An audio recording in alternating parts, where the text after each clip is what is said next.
सवाल खड़े कर रही है, जिसके मुताबिक प्लेन के स्पीड पकड़ते ही पायलट को तकनीकी खराबी पता चल गई थी। प्लेन टेक ऑफ के लिए जरूरी हाई स्पीड पर तो था और पायलट के लिए इमरजेंसी ब्रेक लगाना संभव नहीं था। टेक ऑफ नहीं करते तो प्लेन रनवे को ओवरशूट कर जाता, क्योंकि भाई जब उन्होंने चेक किया होगा कि भाई अब सब ठीक है, चलो अब ब्रेक हटाते हैं, प्लेन उड़ेगा। अब प्लेन गति पकड़ लिया, अब उनको लास्ट मिनट पर अगर पता भी चला होगा कि कुछ इंजन में गड़बड़ी आ रही है तो रोकेंगे कहां, एकदम धड़धड़ाता निकल जाता प्लेन। तो उन्होंने टेक ऑफ तो कर लिया, नहीं तो प्लेन जो है वो रनवे शूट कर जाता। ऐसा होने पर भी हादसा होना तय था। अब क्या इससे बचने के लिए पायलट ने टेक ऑफ कर लिया था? टेक ऑफ के बाद इमरजेंसी लैंडिंग की प्लानिंग रही होगी, लेकिन उससे ही पहले प्लेन क्रैश हो गया और पायलट की लास्ट कॉल के आधार पर भी जांच हो रही है। एटीसी को कैप्टन सुमित सबरवाल का जो लास्ट मैसेज था वो ये था कि no thrust, losing power, unable to lift. बहुत ध्यान से इस लास्ट मैसेज को सुनिए। नो थ्रस्ट यानी जो शक्ति चाहिए प्लेन को और ऊपर ले जाने के लिए वो थ्रस्ट नहीं मिल रहा है। जैसे आप बाइक चलाते हैं, एक्सीलरेटर देते हैं ना बॉस, तभी बाइक भागती है ना। गाड़ी में एक्सीलरेटर दबाते हैं ना पैर से, वो कह रहा है कि हम दे रहे हैं, पावर नहीं मिल रहा है। तो उसमें था कि नो थ्रस्ट, लूजिंग पावर, जो ऑलरेडी पावर है वो भी जा रही है, और अनेबल टू लिफ्ट यानी प्लेन को हम उठा नहीं पा रहे हैं। ये आखिरी 3 लाइनें थी। यानी प्लेन के पायलट को इतना तो पता चल गया था कि प्लेन को पावर नहीं मिल रही, ये उठ नहीं रहा, मामला गड़बड़ा गया है, कांड होने वाला है। लेकिन ये हुआ क्यों?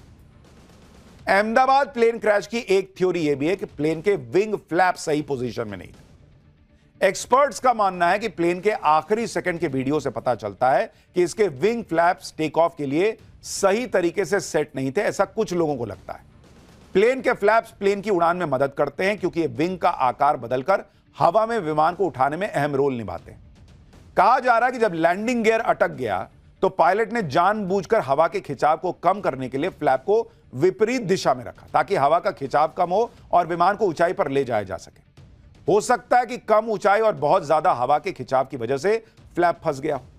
यह भी हो सकता है कि मल्टीपल सिस्टम फेलियर की वजह से विंग फ्लैप ने काम करना बंद कर दिया हो सकता है कि कॉकपिट से मिलने वाले कमांड पर फ्लैप रिस्पॉन्ड ही न कर पा रहा हो, जिससे विमान को लिफ्ट नहीं मिली और वो क्रैश कर गया।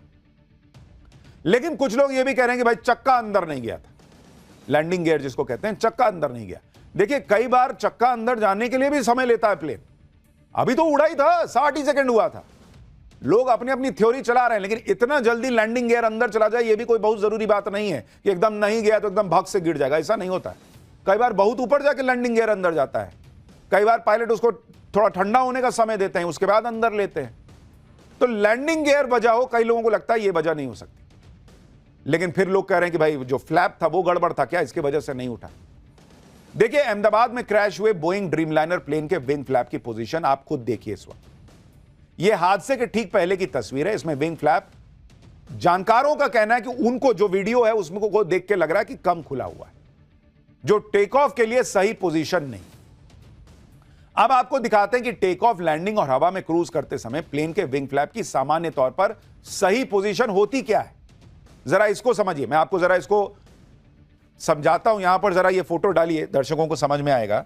जरा मैं आपको इसके बारे में बताऊंगा तो आप क्लियर समझ पाएंगे। देखिए ये जो अगर आप देखेंगे जब क्रूज कर रहा है प्लेन, मतलब प्लेन उड़ रहा है, तो ये आप तस्वीर देख रहे हैं कि यहां पर आपका ये जो फ्लैप है, ये फ्लैप बिल्कुल सीधा है। ये देख रहे हैं, ये देख रहे हैं आप, ये फ्लैप बिल्कुल सीधा है। तो अगर आप इसको देखेंगे तो आपको समझ में आएगा कि भाई ये स्थिति बनी हुई थी कि ये सीधा था। दूसरा अगर आप देखेंगे कि नीचे, देख रहे हैं ये नीचे हो रखा है। अब इसमें क्या होता है, जो हवा आती है वो या टकरा रही है और उसके बाद नीचे जा रही है, तो नीचे से जाके पुश करती है तो आप ऊपर उठता है प्लेन। तो इसलिए फ्लैप को नीचे किया जाता है। यही कहा जा रहा है कि क्या ये प्रॉपर नीचे नहीं हुआ था और इसलिए प्लेन जो है वो ऊपर की तरफ उठ नहीं पाया और ये लैंडिंग के वक्त और नीचे होता है। तो सबसे बड़ा सवाल यह कि क्या प्लेन का जो फ्लैप होना चाहिए, जिस पोजीशन में होना चाहिए था, उस पोजीशन में नहीं था क्या, यह बड़ा प्रश्न है। लेकिन यह जांच के बाद पता चलेगा, क्योंकि अभी जो आप देख रहे हैं वो तो दूर से देख रहे हैं, उसमें आप नहीं बिल्कुल एकदम जज कर सकते कि सही था या नहीं था। दूसरा, पायलट बहुत अनुभवी थे भाई। जो मेन पायलट थे उनके पास 8000 घंटे का फ्लाइंग आवर का एक्सपीरियंस था, दूसरे के पास 1100 घंटे। पहले वाले मेन पायलट जो हैं वो दूसरे पायलट को ट्रेन करने वाले पायलट थे कि दूसरों को सिखाते थे कि कैसे उड़ाना है।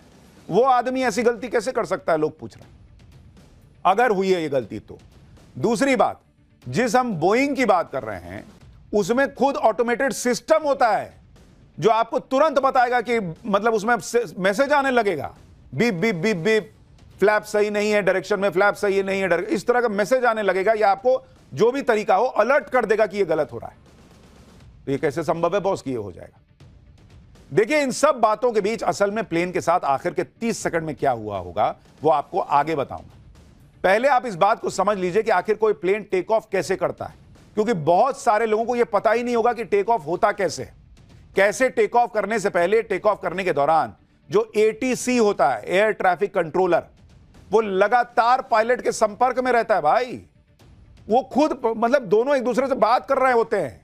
ऐसा नहीं है कि गाड़ी लिया, धप से गाना बजाया, चल दिए गाड़ी चलाते हुए, किसी को पता नहीं है। एटीसी संपर्क में होता है पायलट के। एक पायलट नहीं होता, देखिए दो दो पायलट बैठे हैं, दोनों आपस में बात कर रहे होते हैं कि ये हो गया कि नहीं कंफर्म, ये हो गया कि नहीं कंफर्म, ओके टेक ऑफ, उसके बाद उड़ता है। उसमें भी लगातार एटीसी कमांड दे रहा होता है।